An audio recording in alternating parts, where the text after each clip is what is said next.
প্রিয় শিক্ষার্থী বন্ধুরা সবাইকে সালাম জানাচ্ছি। আসসালামু আলাইকুম। আশা করি সবাই ভালো আছো। যারা অ্যাডমিশন পরীক্ষার্থী বা জব ক্যান্ডিডেট যারা আমার এই আজকের সময় গ্রুপে রয়েছে সবাইকে স্বাগত জানাচ্ছি আজকের ক্লাসে। তো শুরুতেই একটু আমাকে জানাবে যে আমাকে ঠিকমতো দেখতে এবং শুনতে পাওয়া যাচ্ছে কিনা, একটু আমাকে জানাবে, তাহলে আমরা আমাদের সেই ক্লাসটি শুরু করব।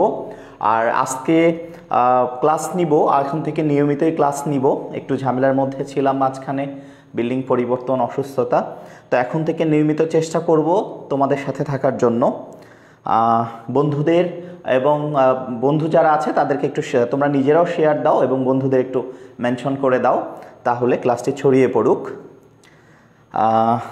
রুহুল আমিন স্যারকে দেখতে পাচ্ছি, আমাদের খুবই জনপ্রিয় ইংরেজি শিক্ষক, রুহুল ইংলিশের অথর।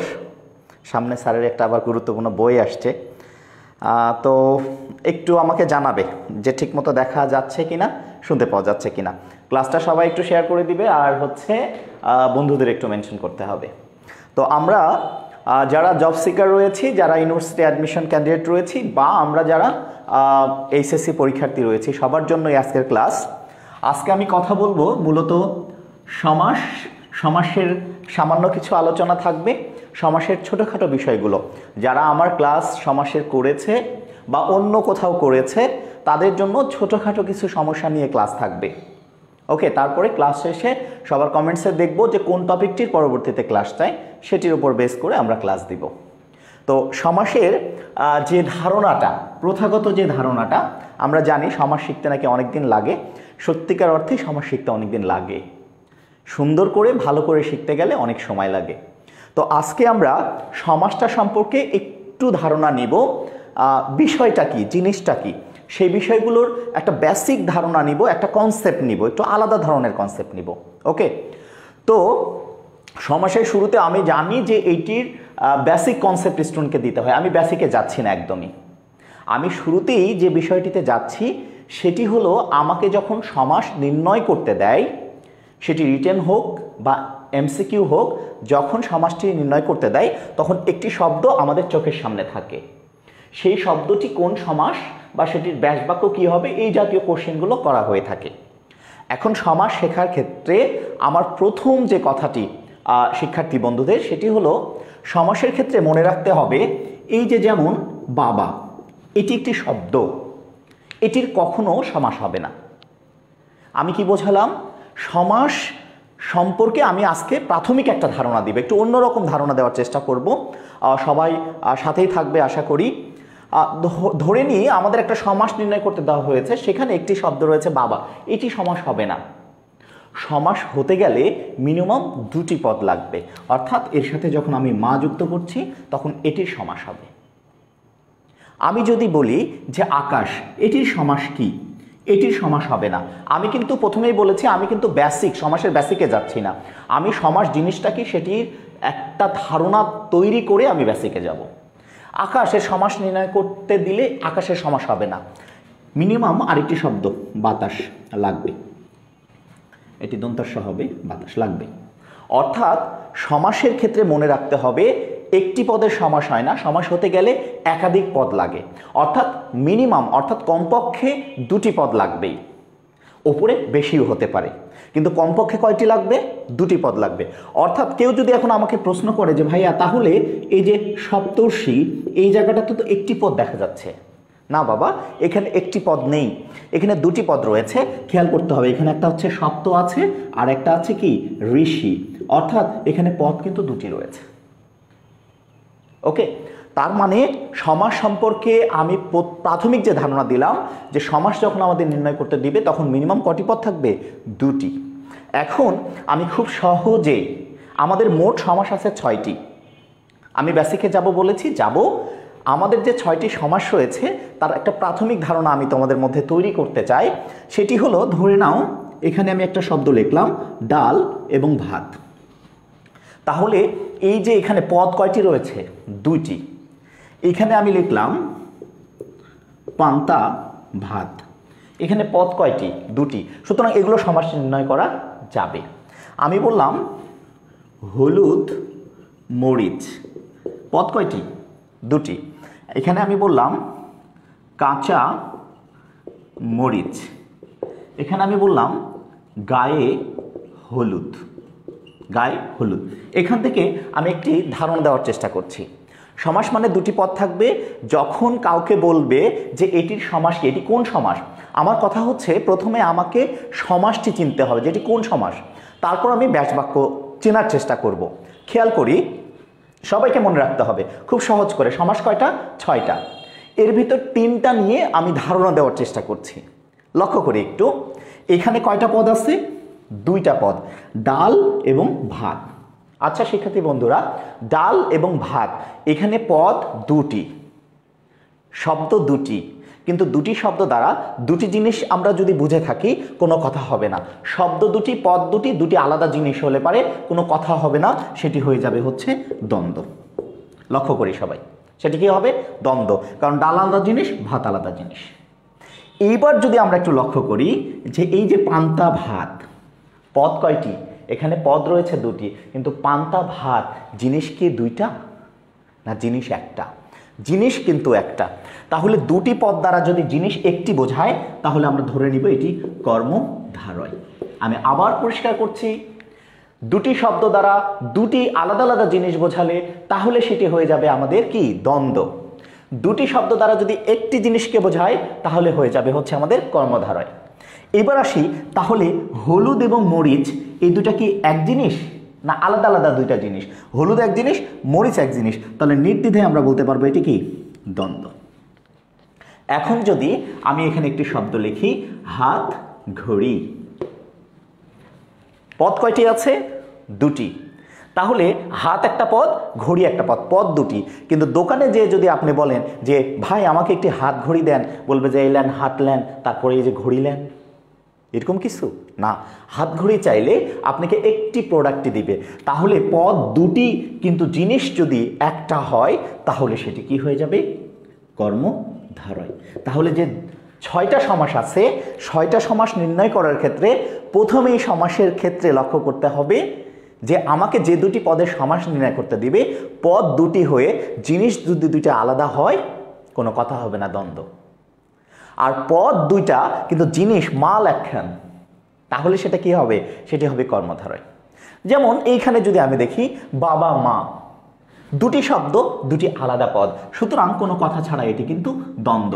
আকাশ বাতাস, আকাশ এক জিনিস, বাতাস আর এক জিনিস, কোনো কথা হবে না, দ্বন্দ্ব।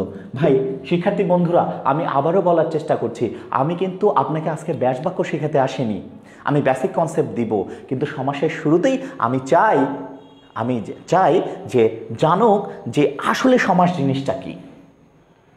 এখন আমি আরেকটু সহজ করার চেষ্টা করছি, এবার নিজেরা একটু পারি কি না সেটা দেখার চেষ্টা করি। নিচের একটা শব্দ আমি অলরেডি মুছে দিয়েছি, মোছা যাবে না, গায়ে হলুদ, এটি আমি মুছতে চাই না।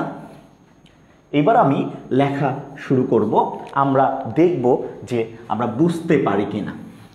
যেমন আমি এখানে একটি শব্দ লিখলাম শিয়াল কুকুর, আমি সমাসের কিচ্ছুই জানি না, সও জানি না, কিন্তু আমি এখন যে কনসেপ্ট দিলাম দুটি শব্দ থাকবে, সমাস নির্ণয় করতে দিবে আপনাকে। তাহলে শিয়াল কুকুর দুইটা কি শব্দ, দুইটা আলাদা জিনিসকে বোঝায়, তাহলে কোনো কথা হবে না, কি হয়ে যাবে? দ্বন্দ্ব। কিন্তু এই জায়গাটাতে একটু লক্ষ্য করেন, আমি যদি বলতাম শিয়াল পণ্ডিত বা শিয়াল মামা, একটু লক্ষ্য করে দেখি তো আমরা, শিয়াল পণ্ডিত শব্দ কয়টা? দুইটা, কিন্তু জিনিস মাল কয়টা? একটা। সেটা হচ্ছে শিয়াল আলাদা, মামা আলাদা না, দুটা একই জিনিস। তাহলে এটি হয়ে যাবে হচ্ছে কর্মধারয়। একটু আগে বলেছিলাম হলুদ আর মরিচ, কনসেপ্ট নেওয়ার চেষ্টা করেন, হলুদ মরিচ দুইটা আলাদা জিনিস, তাই দ্বন্দ্ব। কিন্তু এইখানে লক্ষ্য করেন গায়ে হলুদ শব্দ কয়টা আছে বাবা? শব্দ দুইটা আছে, একটা হচ্ছে গায়ে আর একটা হচ্ছে হলুদ। এখন খেয়াল করেন এই যে গায়ে এবং হলুদ, গায়ে হলুদ দ্বারা গাও বোঝায় না, হলুদও বোঝায় না। তাহলে যে দুটি শব্দ দেওয়া থাকবে সে দুটি শব্দের যদি একটাও না বোঝায় অন্য কিছু বোঝায়, তাহলে সেটি হয়ে যাবে হচ্ছে বহুব্রীহি। অর্থাৎ আপনি যদি এখন মনে করেন যে আজকে সকালবেলা বা আজকে রাতের বেলা আমার গায়ে হলুদ দিব, আপনি যতই গায়ে হলুদ মাখেন গায়ে হলুদ হবে না। অর্থাৎ আমিও যদি এখন হলুদ নিয়ে এসে গায়ে হলুদ মাখি, সেটাকে গায়ে হলুদ বলা যাবে না, কারণ গায়ে হলুদ একটা অনুষ্ঠানের নাম। ওকে, এখন ধরেন একটা শব্দ আমি লিখলাম মুখে ভাত। ঠিক আছে, খেয়াল করতে হবে এটা মুখে আর ভাত শব্দ কয়টা? দুইটা। কিন্তু আমি রাতের বেলা বা আমরা সবাই ভাত খাওয়ার সময় মুখে ভাত দেই, নিশ্চয়ই মাথায় বা চোখে দেই না। এখন তাহলে আমি যদি মনে করি আজকে রাতের বেলা আমি মুখে ভাত দিব, আমার মুখে ভাত হবে, হবে না। অর্থাৎ এখানে শব্দ দুটি বোঝাচ্ছে, কিন্তু মুখে ভাত দ্বারা মুখ বা ভাত কোনোটি বোঝায় না। মুখে ভাত একটা অনুষ্ঠানের নাম। ভাই, সেদিন যার মুখে ভাত, সে সারাদিন মুখে ভাত না দিলেও তার মুখে ভাত হবে। আর আপনি সকাল বিকাল দুপুর রাতেও যদি মুখে ভাত দিতে থাকেন, প্রতিদিন দিতে থাকেন 4-5 বার, আপনার মুখে ভাত হবে না। কারণ মুখে ভাত মানে মুখ আর ভাত না, তো এটি একটি অনুষ্ঠানের নাম। তাহলে পদ দুটি, কিন্তু দুটির একটিকেও বোঝায় না, অন্য কিছু বোঝায়, তাহলে কোনো কথা হবে না। কি হবে? বহুব্রীহি। তাহলে শিক্ষার্থী বন্ধুরা, সমাস কিন্তু 6টি ছিল। আপনাকে যে সমাস নির্ণয় করতে দিবে, সেই সমাসে কিন্তু আপনার চোখের সামনে শব্দ থাকবে। দুটি শব্দ দুটি আলাদা জিনিস বোঝালে দ্বন্দ্ব, দুটি শব্দ একটা জিনিস বোঝালে সেটি কর্মধারয়। দুটি শব্দ দেখতে পাচ্ছেন, কিন্তু দুইটার একটাও কাউকে বোঝাচ্ছে না, মুখে ভাত বোঝাচ্ছে না, তাহলে কি হয়ে যাবে? বহুব্রীহি। অর্থাৎ সাধারণ একটা কনসেপ্ট দেওয়ার চেষ্টা মাত্র। তাহলে আমি যদি এখানে একটা শব্দ লিখে ফেলি উঁচু নিচু, খেয়াল করতে হবে দুটি শব্দ দুটি আলাদা জিনিসকে বোঝায়। তাহলে দ্বন্দ্ব। এখানে একটা শব্দ লিখলাম ঘর জামাই, শব্দ দুইটাই আছে, কিন্তু ঘর জামাই বলতে নিশ্চয়ই ঘর বোঝায় না, এই যে এই মালটাকেই শুধু বোঝায়, একটা জিনিসই বোঝায়। ঘর জামাই কিন্তু একটা জিনিসই। তাহলে এটি কি? কর্মধারয়। ওকে, এখানে আমি বললাম 80 20, তাহলে 80 20, দাঁত এবং বিষ কাউকে না বোঝায় না, এটি আলাদা সাপকে বোঝায়। এই হচ্ছে 3টির প্রাথমিক কনসেপ্ট। আমি যা বোঝালাম আপনারা ঠিক বুঝতে পেরেছেন কিনা? বুঝতে পেরেছেন কিনা ব্যাপারটা? যে আমি কিন্তু সমাস এইভাবে শুরু করেছি যে আমি নিজেও সমাস জানি না, আপনিও সমাস জানেন না, আমরা কেউ সমাস জানি না। কিন্তু সমাস জিনিসটা কি? সমাস অর্থ সংক্ষেপণ, এটি আমাদের প্রাত্যহিক জীবনে এসেছিল, এটি আমরা ব্যবহার করি। কিন্তু আমরা যে শব্দগুলো ব্যবহার করি, যে শব্দগুলোর সমাস হয়, সেই শব্দগুলো, এই যে 6টা সমাস আছে, 6টা সমাস দেখেন ব্যবহার বিধির ওপর ডিপেন্ড করে যদি আমরা একবার শিখতে পারি, তাহলে পারে কিন্তু আমার কাছে সমাস নির্ণয়টা সহজ হয়ে আসবে। যখন আমি জেনে যাব এটি দ্বন্দ্ব সমাস, দ্বন্দ্ব সমাসের ব্যাস বাক্য আমার মাথায় থাকবে, আমরা প্র্যাকটিস করতে করতে এটা থাকবে। তো সমাস সম্পর্কে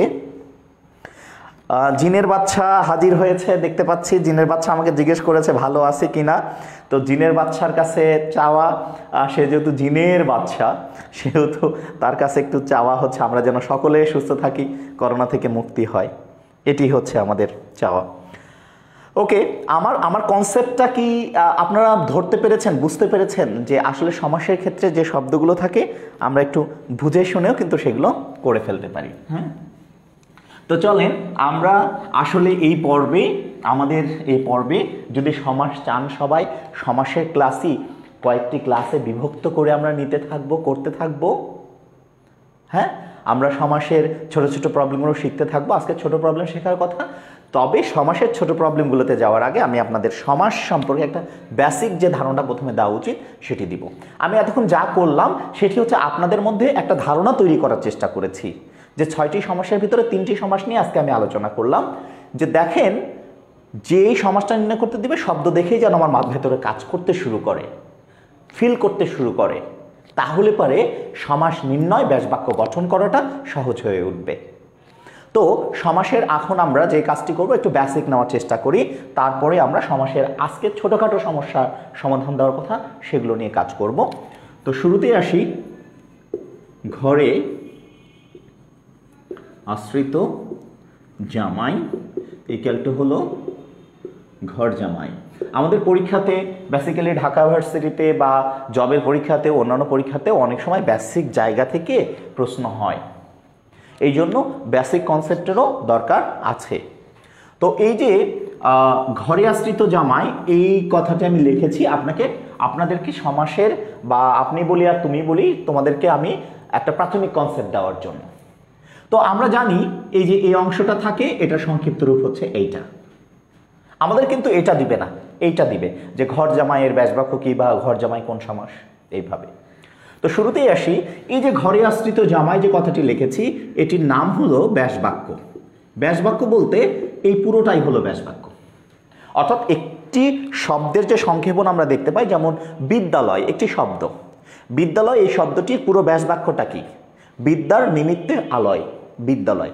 তাহলে এই সংক্ষিপ্ত শব্দটাকে যে বড় বাক্যটি দ্বারা ভাঙা হয় সেটির নাম হলো ব্যাসবাক্য। এই ব্যাসবাক্যের অপর নাম আমরা জানি বিগ্রহ বাক্য, বিগ্রহ বাক্য, এটার নাম আমরা জানি সমাস বাক্য। এই যে এই কথাগুলো মনে রাখতে হবে, এই কথাগুলো মনে রাখতে হবে, কারণ এটিও প্রশ্ন হতে দেখা যায় যে ব্যাসবাক্যের অপর নাম কি, এটি মনে রাখতে হবে। তো এই যে এই পুরোটার নাম হলো ব্যাসবাক্য। এই ব্যাসবাক্যের ভিতরে দেখেন একটা পদ, দুটি পদ, তিনটি পদ রয়েছে। এগুলোকে আমরা বলবো সমসমান পদ। এগুলোকে কি বলবো? সমসমান পদ। তাহলে ব্যাসবাক্যের ভেতরে যে পদগুলো থাকে সেগুলোর নাম কি? সমসমান পদ। অর্থাৎ ঘরে আশ্রিত জামাই, এরা প্রত্যেকটাই সমসমান পদ। এই সমসমান পদগুলো মিলে যে পদটি তৈরি করেছে সেই পদটির নাম হলো সমস্ত পদ। সেই পদটির নাম কি? সমস্ত পদ। তাহলে আমরা জানলাম এই পুরোটা, এটার নাম কি? ব্যাসবাক্য, বিগ্রহ বাক্য, সমাস বাক্য। ব্যাসবাক্যের ভিতরে যে পদগুলো থাকে এটিকে আমরা বলবো কি? সমসমান পদ। আর সমসমান পদগুলো মিলে যে পদটি তৈরি করেছে এটির নাম কি? সমস্ত পদ। ওকে, এটির নাম কি? সমস্ত পদ। তো এখন আমাদের সমাস শব্দের অর্থটা কি? সংক্ষেপণ। সমাস শব্দের অর্থটা কি? মিলন। সমাস শব্দের অর্থটা কি? একপদীকরণ। আমরা পড়েছিলাম বই।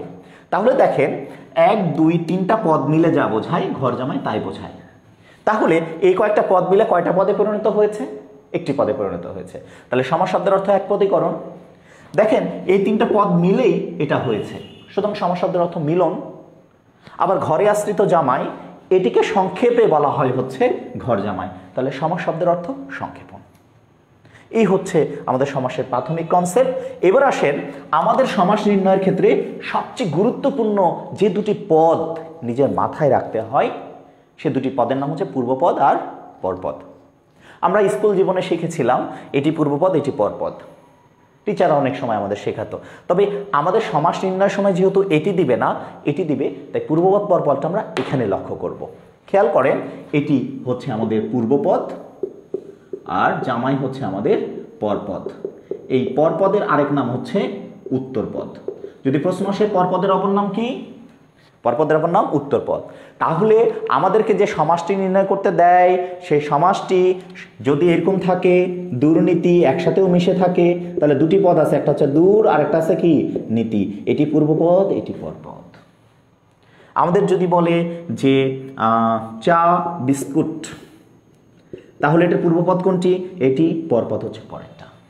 মাথায় রাখতে হবে, সমাস যখন নির্ণয় করতে দিবে, দুটি শব্দ যখন থাকবে, তখন দুটি শব্দের প্রথমটি হচ্ছে পূর্বপদ, পরেরটি হলো পরপদ। এই পূর্বপদ পরপদ জানাটা খুব গুরুত্বপূর্ণ, কারণ সমাস নির্ণয়ের ক্ষেত্রে এই দুটি পদ খুব গুরুত্বপূর্ণ। তাহলে আমরা আরেকবার শেষ করি, এই পুরোটার নাম কি? এই পুরোটার নাম ব্যাসবাক্য। ব্যাসবাক্যের অপর নাম বিগ্রহ বাক্য, সমাস বাক্য। ব্যাসবাক্যের ভেতরে যে পদগুলো থাকে সেই পদটির নাম সমসমান পদ, সেই পদগুলোর নাম সমসমান পদ। এটা একটা সমসমান পদ, এটা একটা, এটা একটা। এই পদগুলো মিলে যে পদটি তৈরি করেছে সেটির নাম হচ্ছে সমস্ত পদ। সমস্ত পদের ভিতরে প্রথমটি হলো পূর্বপদ, পরেরটি হলো পরপদ। এই যে বেসিক ধারণাটি, এটি আপনারা বুঝতে পেরেছেন কিনা একটু আমাকে জানাবেন। এরপরে আমরা আচ্ছা, সাদাত হোসেন ভাই প্রশ্ন করেছেন নতুন বোর্ড বইয়ে 4 প্রকার, এটা বুঝিয়ে বলুন। 4 প্রকার এটা বুঝিয়ে বলুন। এর কারণ হচ্ছে আমাদের যে 6টি সমাস আছে, এই 6টি সমাসের ভিতরে 2টি সমাস, আমি যে সমাস ক্লাস নিচ্ছি তখন করানোর সময় বুঝিয়ে দিব, 2টি সমাস আরও 2টি সমাসের ভেতরে মনে করা হয়। 2টি সমাস, 2টি, যেমন পরপদের প্রধানের ভিত্তিতে। একটু যখন প্রশ্ন করেই ফেলেছেন আমি একটু বুঝিয়ে দিই। খেয়াল করতে হবে আমাদের যে সমাসটা রয়েছে, সমাসের যে পূর্বপদ পরপদ, এটার উপর ভিত্তি করে। যেমন ধরেন এই যে দ্বন্দ্ব, এই দ্বন্দ্বতে আমরা কি দেখেছি? পূর্বপদ পরপদ দুটো জিনিসকে বোঝায়। এটাকে বলা হয় উভয় পদ প্রধান, উভয় পদ প্রধান। তাহলে উভয় পদ প্রধান সমাস একটা হচ্ছে আমাদের কি দ্বন্দ্ব। এরপরে পরপদ প্রধান, পরপদ প্রধান এরকম সমাস রয়েছে কয়টি? 3টি। এরপরে কোনো পদই প্রধান না, কোনো পদই প্রধান না এরকম একটা সমস্যা হচ্ছে কি আমাদের বহুব্রীহি। আর একটা হচ্ছে পূর্বপদ প্রধান, পূর্বপদ প্রধান সেটি হচ্ছে অব্যয়ীভাব সমাস। তাহলে সমাস দাঁড়ালো পদের উপর ভিত্তি করে 4 প্রকার। দ্বন্দ্বের 2টি পদই প্রধান হয়, পরপদ প্রধান হয় 3টি সমাসে। তাহলে পরপদ যেগুলোর প্রধান সেগুলো একটি ধারা, তাহলে পদের উপর ভিত্তি করে আমরা দেখতে পাচ্ছি সমস্যা কত প্রকার হয়? 4 প্রকার। কোনো পদই প্রধান না কি বহুব্রীহি, আর পূর্বপদটি প্রধান এটি কি অব্যয়ীভাব। তাহলে পদের উপর ভিত্তি করলে সমস্যা 4 প্রকার এসে দাঁড়ায়। হ্যাঁ, এটি পদের ভিত্তিতে প্রকারভেদ। তো এই আর কি। এখন আমরা আজকে একেবারে সবাই থাকবেন, আমরা 2টি ছোট ছোট সমস্যার সমাধান দিব। আজকে সমাস শুরু করলাম। আমাদের কমেন্টসে জানাবেন যে কোন টপিকটি, সেটি সমাস না অন্য কোনো টপিক ক্লাস। যে টপিকের কমেন্টস বেশি আসবে সেই টপিকটিরই ক্লাস নেব। আজকে কমেন্টসে দেওয়ার দরকার নাই, আমি আজকে রাত্রে পোস্ট দিয়ে দিব যে কোন টপিকের ক্লাস চান। সেই পোস্টের নিচে কমেন্টস দিবেন, যে টপিকটি বিজয়ী হবে সে বেশি কমেন্টস আসবে সেটির উপরেই আমরা এখন থেকে নিয়মিত ক্লাস করব। ওটা শেষ হবে, তারপর পরেরটাতে আমরা যাব। তো আজকে যে ছোট ছোট সমস্যার সমাধান দিতে চেয়েছিলাম, কিছু কিছু ধারণা আমি দিলাম। আজকে শুধুমাত্র আমি আপনাদের ন-ীয় তৎপুরুষ এবং আজকে ন-ীয় বহুব্রীহি এই 2টি সমস্যার সমাধান দিব আপনাদের। খুব মনোযোগ দিয়ে এটা নোট করে নেবেন। আশা করি আজকের পর আর আপনাদের ন-ীয় তৎপুরুষ আর ন-ীয় বহুব্রীহি নিয়ে কোনোদিনই আর কোনো ভেজাল হবে না। এটি শুধু চেনার ব্যাপার না, এটার ব্যাস বাক্য নিয়েও ঝামেলা হয়। স্টুডেন্টরা ন-ীয় তৎপুরুষের ব্যাস বাক্য কী দিবে সেটি নিয়েও ঝামেলা হয়। তো আজকে আপনাদের আমি ন-ীয় তৎপুরুষ এবং ন-ীয় বহুব্রীহির ব্যাপারটা পরিষ্কার করার চেষ্টা করব। ওকে, তো চলেন প্রথমে ন-ীয় তৎপুরুষ একটু লিখে নেবেন। সাধারণত কথাটা লিখবেন, সাধারণত। সাধারণত মানে কি? সব সময়ই প্রায়, 2-1টা ব্যতিক্রম বাদে। 2-1টা ব্যতিক্রম থাকে, যেহেতু 2-1টা ব্যতিক্রম শব্দ থাকে তাই সাধারণত কথাটা লিখে নিলাম। সাধারণত নেতিবাচক শব্দের প্রথমে, সাধারণত নেতিবাচক শব্দের প্রথমে, নেতিবাচক মানে তো জানেন নেতিবাচক না বোধক। সাধারণত নেতিবাচক শব্দের প্রথমে অ থাকলে তা ন-ীয় তৎপুরুষ সমাস। একটু লিখে নেবেন, তুলে নেবেন। আমি বলেছি আজকের পর ন-ীয় তৎপুরুষ এবং ন-ীয় বহুব্রীহি আপনাকে আর ঝামেলা করবে না। শুধু মনোযোগ দিয়ে আপনারা এই 2টা পার্ট 4টুকু দেখে নেন 5 মিনিটে। আমি কথাটা বলেছি, লক্ষ্য করেন শিক্ষার্থী বন্ধুরা। সাধারণত নেতিবাচক শব্দের প্রথমে অ থাকলে তা ন-ীয় তৎপুরুষ হয়। তাহলে খেয়াল করতে হবে। আমি শুরু করলাম, যেমন ধরেন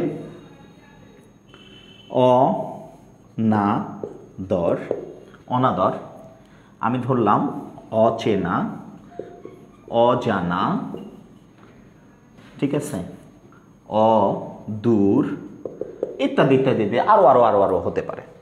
অনাদর, অচেনা, অজানা, অদূর, অসুর, যা আপনি করতে পারেন, কোনো সমস্যা নেই।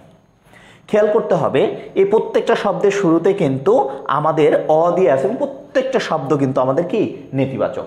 এর বাইরে আরও হতে পারে। আমি তো গোটা দুনিয়ার উদাহরণ নিয়ে এসে আপনাদের দিব না, আপনারা উদাহরণ অনুসারে কাজ করতে থাকবেন। দেখেন এই যে অ শব্দগুলো শুরুতে আছে এবং শব্দগুলো সবই কিন্তু নেতিবাচক অর্থে। তাহলে নেতিবাচক অর্থে কোনো শব্দের শুরুতে অ বা অন এরকম থাকলে সেটি ন-ীয় তৎপুরুষ হবে, মাথায় রাখবেন। এটির ব্যাসবাক্য কিভাবে করবেন? এই যে অ বা অন এটি তুলে দিয়ে আপনি শুধু করবেন হচ্ছে নয় দিয়ে মূল শব্দটা বসায় দিবেন, হয়ে যাবে। তাহলে নয় আদর, অনাদর, নয় চেনা, অচেনা, নয় জানা, অজানা, নয় দূর, অদূর, নয় সুর, অসুর। ওকে, এখন আমি যদি বলি অবিশ্বাস, এটা অবিশ্বাস, এগুলো আসেনি, দিল আপনাকে অবিশ্বাস। আপনি দেখতেই পাচ্ছেন এই শব্দটা নেতিবাচক এবং শুরুতে একটা অ আছে। তাহলে এখানে কি অ তুলে দিয়ে কি করবেন, নয় করবেন, নয় বিশ্বাস অবিশ্বাস, শেষ। আপনার যেটাই থাক অ দিয়ে থাকবে, সবগুলো হবে নয় তৎপুরুষ। ব্যাসবাক্য কিভাবে করবেন, অ বা অন পর্যন্ত থাকলে আপনার এই অ বা অন এই পর্যন্ত তুলে দিয়ে শব্দ রাখবেন, নয় আদর অনাদর। এখন এটা আসেনি, আপনার পরীক্ষায় গিয়ে আপনি ফেস করলেন, আসছে হচ্ছে অনাচার, অনাচার। ওকে, তাহলে অন এইটুকু তুলে দিবেন, তাহলে নয় আচার অনাচার। পরীক্ষায় এটা আসেনি, আসছে অনাবাদ, আসুক, সমস্যা কি, তাহলে এটুকু তুলে দিয়ে নয় আবাদ অনাবাদ, শেষ। তাহলে নয় তৎপুরুষ সমাস চেনার ক্ষেত্রে শব্দটি নেতিবাচক এবং শব্দের শুরুতেই স্টার্টিংয়ে অ থাকবে, অ বা অন। ওকে, অনাচার, অনাবাদ, অসুর, অচেনা, অজানা। ওকে, শেষ। এই হচ্ছে আমাদের নয় তৎপুরুষ, সেটির উদাহরণ। এবার আমরা নয়, আমার কথাটা কি আপনারা বুঝতে পারছেন? আপনারা কি নয় তৎপুরুষটুকু বুঝতে পেরেছেন? একটু কমেন্টসে জানাতে থাকুন যে আপনারা বুঝতে পেরেছেন কি না। আমি নয় তৎপুরুষ সম্পর্কে যে কনসেপ্টটুকু দিলাম, এই কনসেপ্টের বাইরে নয়। এখন কি লিখেছি কথাটা, সাধারণত মানে কি সব সময়, তাহলে দু একটা নিশ্চয়ই ব্যতিক্রম আছে, সেইটা না জানলে এই হাজার অ দিয়ে উদাহরণ পড়ে লাভ হবে না। সেটি কি, সেটি হচ্ছে অপয়া আর হচ্ছে অকেজ। এই দুটি শব্দকে রিমার্ক করে রাখলাম। এই দুটি শব্দের শুরুতে শুধুমাত্র অ আছে, কিন্তু অ থাকা সত্ত্বেও এটি নয় তৎপুরুষ না। এই দুটি শব্দ জেনে গেলেই বাদবাকি অযুক্ত যত শব্দ আছে নেতিবাচক সব নয় তৎপুরুষ। এই দুটি কি নয়, এই দুটি নয় তৎপুরুষ নয়। তাহলে কি, এই দুটি শুধুমাত্র নয় বহুব্রীহি। ওকে, এটিতে আমরা আসছি, এই দুটি শব্দ রিমার্ক করে রাখেন। চলেন আমরা একটু নয় বহুব্রীহিটা দেখে আসি। নয় বহুব্রীহির ক্ষেত্রে লিখে ফেলেন, সাধারণত নেতিবাচক শব্দের নেতিবাচক শব্দের শুরুতে, খেয়াল করেন, শুরুতে বে, না, নি, এই তিনটি শব্দ দিয়ে যদি শুরু হয়, এই অক্ষরটা দিয়ে যদি শুরু হয়, কোনো শব্দের শুরুতে থাকে, তাহলে কোনো কথা ছাড়া সেটি কি হবে, সেটি হবে নয় বহুব্রীহি। কি দিয়ে শুরু হবে, শুরু হবে হচ্ছে বে দিয়ে, না দিয়ে, নি দিয়ে শুরু হবে। তাহলে বে দিয়ে কি হবে, বে দিয়ে কি হবে, আমার আপনার মতো হবে, কি হবে, বেশরম হবে। হ্যাঁ, বেশরম, বেশরম, বেপর্দা, বেপর্দা, বেয়াদব, বেমানান, বেমানান, এরপরে বেঈমান, বেঈমান, ইত্যাদি ইত্যাদি। বেপর্দা, বেফাস, বেহুশ, হ্যাঁ, বেশরম, বেয়াদব, যা দিবেন সব বে দিয়ে বহু বহু বহু শব্দ হবে। এখন এত শব্দ তো আমি লিখব না।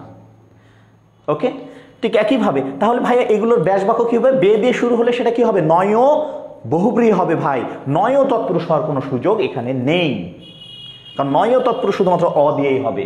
শুধু দুইটা আলাদা, সেটি কিন্তু আলাদা করে রেখেছি, এটির ব্যাসবাক্য করে দিব। তাহলে বে দিয়ে দেখেন, বেশরম, বেপর্দা, বেফাস, বেহুশ, বেঈমান, হ্যাঁ, বেয়াদব, বেকার, হ্যাঁ, ইত্যাদি। ভাই এটার ব্যাসবাক্য কিভাবে করব, খুবই সহজ। এইটার এই যে বে, প্রথমের যে বে, এইটুকু তুলে দিয়ে খালি লিখবেন হচ্ছে, হ্যাঁ, এইটুকু তুলে দিবেন, এই যে সরম শব্দটা আছে খালি করবেন সরম নাই জার। তাহলে বেপর্দা কি করবেন, বেটুকু তুলে দিবেন, পর্দা নাই জার। তাহলে বেয়াদব কি করবেন, আদব নাই জার। তাহলে বেঈমান কি করবেন, ইমান নাই জার। ওকে, আমাদের সাথে আমনুল ইসলাম মিলন ভাই আছে। মিলন শব্দের অর্থ তো জানেন, সমাস শব্দের অর্থ তো মিলনও আছে। হ্যাঁ, উনিও একজন বাংলার চমৎকার শিক্ষক, আমার খুবই প্রিয়, কাছের। ওকে, তাহলে এগুলোর ব্যাসবাক্য কি বুঝতে পেরেছেন, এগুলোর ব্যাসবাক্য বুঝতে পেরেছেন, বেশরম, শরম নাই যার, বেপর্দা, পর্দা, খালি বে তুলে দিয়ে মূল শব্দটার সাথে করবেন। বেঈমান, তাহলে বেটা তুলে দিবেন, ইমান রাখবেন, ইমান নাই যার। ওকে, এরপরে আসেন, আশা করি আপনারা বুঝতে পেরেছেন। আটকে গেছে আবার কি, আশা করি এই যে নয় বহুব্রীহি বুঝতে পেরেছেন। এবার না, দেখেন না কি হবে, নাখোশ, ঠিক আছে, নাখোশ।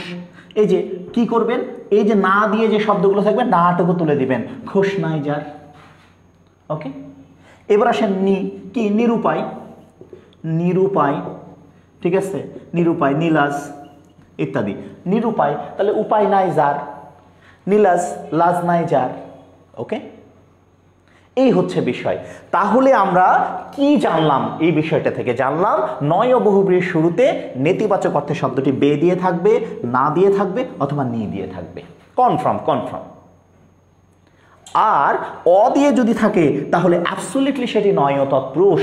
তবে শুধুমাত্র অপয়া এবং অকেজ। অপয়া কি? এটি হবে পয়া নাই যার।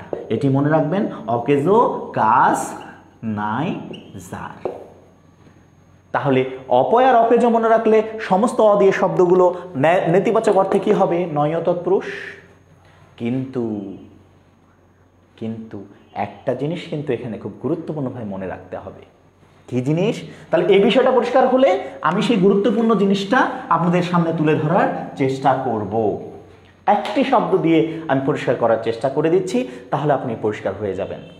তাহলে আমরা এইটুকু পরিষ্কার হয়েছে কি, নেতিবাচক অর্থে অ দিয়ে যদি কোনো শব্দ শুরু হয় কোনো কথা হবে না নয় তৎপুরুষ। সেটি অজানা, অবুঝ যেটাই থাক না কেন, দুটি শব্দ বাদ দিয়ে, একটি হচ্ছে অপয়া আর অকেজ। আর নয় বহুব্রীর ক্ষেত্রে নেতিবাচক অর্থই হবে, কিন্তু শব্দটা শুরু হবে বে দিয়ে, না দিয়ে, নি দিয়ে। ওকে, তাহলে এগুলোর ব্যাসবাক্য নিশ্চয়ই এখন সহজ হয়ে উঠেছে। শুধু বেটুকু, নাটুকু আর যে নিটুকু তুলে দিয়ে ওইটা মূল শব্দ রেখে উপায় নাই যার, নিরুপায়।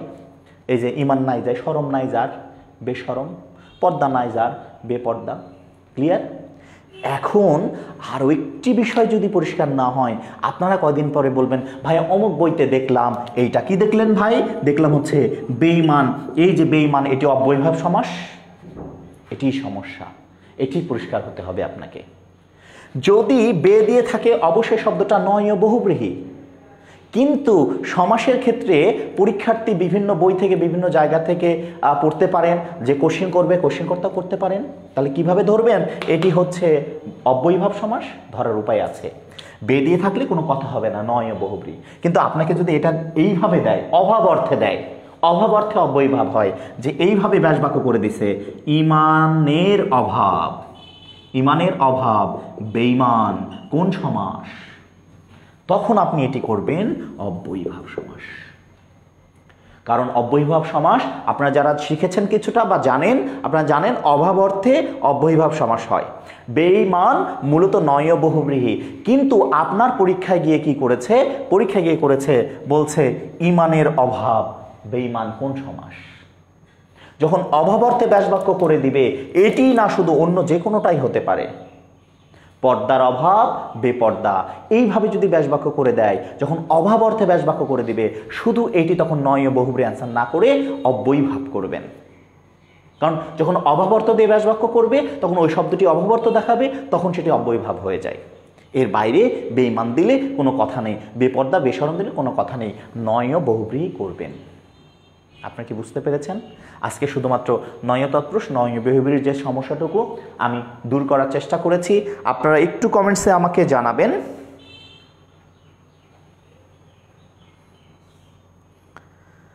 আচ্ছা, এই যে 4 প্রকার, এটি আমাদের আশরাফুল ইসলাম একজন শিক্ষার্থী, ও সম্ভবত ক্লিয়ার করে দিয়েছে সাদত ভাইকে। হ্যাঁ, পদের উপর ভিত্তি করে 4 প্রকার হয়, আবার সমাস আরেকটার ভিতরে ঢুকে দেয়, সেগুলো একটু বিশদ আলোচনা। সমাসের যখন মূল আলোচনা আমরা করি তখন এটি আমরা করে থাকি সাদত ভাই। তারপরেও আমি অল্প সামান্য একটু বুঝিয়েছি, পদের উপর ভিত্তি করেও 4 প্রকার বলা যায়, সেটি আমি বুঝিয়েছি। এখন আমাকে শুধু শিক্ষার্থী বন্ধুরা আপনারা এইটুকু স্পষ্ট করবেন যে নয় তৎপুরুষ এবং নয় বহুব্রীর ব্যাপারটা পরিষ্কার হয়েছে কিনা, আমরা চিনতে পারবো কিনা। আমি আবার সংক্ষেপে বলে দিচ্ছি, অ দিয়ে শুরু হবে নেতিবাচক অর্থে, সব শব্দই হবে হচ্ছে নয় তৎপুরুষ, দুটি শব্দ বাদ দিয়েছিলাম। আর নয় বহুব্রী শুরু হতে গেলে বে, না বা নি দিয়ে শুরু হবে শব্দটি। হ্যাঁ, তবে এই শব্দগুলো কখন হয়ে যাবে অব্যয়ীভাব? যখন তার ব্যাসবাক্যটা অভাব অর্থে প্রকাশ করবে তখন। ওকে, তো আটকে গেছে কি আবার একটু? আচ্ছা, নেট বেশ সমস্যা করছে। ওকে, তাহলে আমাকে এইটুকু পরিষ্কার করেন, আমি আজকে রাত্রে আপনাদেরকে আবার একটি অপশন দিব রাত্রে। আপনাদের হয়তো বা এখানে একটি পোস্ট দিয়ে দিব যে কোন টপিকের ক্লাস করতে চান, সে সংক্রান্ত কমেন্টসে সবচেয়ে যেটা বেশি আসবে সেটি নিয়ে আমাদের ক্লাস স্টার্ট হবে। যদি এমন আসে যে সমাস যেটা শুরু করেছি এটি নিয়ে ক্লাস কন্টিনিউ করেন, তাহলে এটি নিয়েই ক্লাস চলতে থাকবে। তো যারা পরীক্ষার্থী অর্থাৎ অ্যাডমিশন ক্যান্ডিডেট, অ্যাডমিশন সিকার বা জব সিকার রয়েছেন, আমাদের আজকের সময় এই পেজের সাথেই থাকুন। নিয়মিত এখানে বাংলা সাথে সাধারণ ক্লাসগুলো চলতে থাকবে ইনশাল্লাহ। তো আজকে এই পর্যন্তই থাকছি, সবাই ভালো থাকবেন।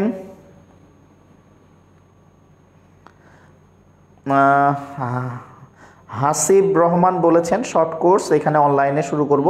না বাবা, আচ্ছা এটা কেটে দিলাম। না বাবা, এখানে আমি করছি না, এখানে শুরু করছি না। তবে এই পেজের সাথে যুক্ত থাকেন, গ্রুপে যুক্ত করেন, আমাকে সহযোগিতা করেন। আপনারা যারা এই গ্রুপের সাথে আছেন একটু বন্ধুদের ইনভাইট দিয়ে দেন, পেজ মেম্বার বাড়ুক। আমি নিয়মিত এখন থেকে ইনশাল্লাহ চেষ্টা করবো, যদিও সামনে 7 দিন খুব কঠোর লকডাউন থাকবে, বাসা থেকে অফিস পর্যন্ত আসতে পারবো কি না জানি না। যদি নিয়মিত আসতে পারি নিয়মিতই ক্লাস থাকবে এবং পোস্ট আগে দিয়ে দিব সেটা। তো সবাই ভালো থাকুন, সুস্থ থাকুন, সবার সুস্থতা কামনা করছি। আসসালামু আলাইকুম ওয়া রাহমাতুল্লাহ।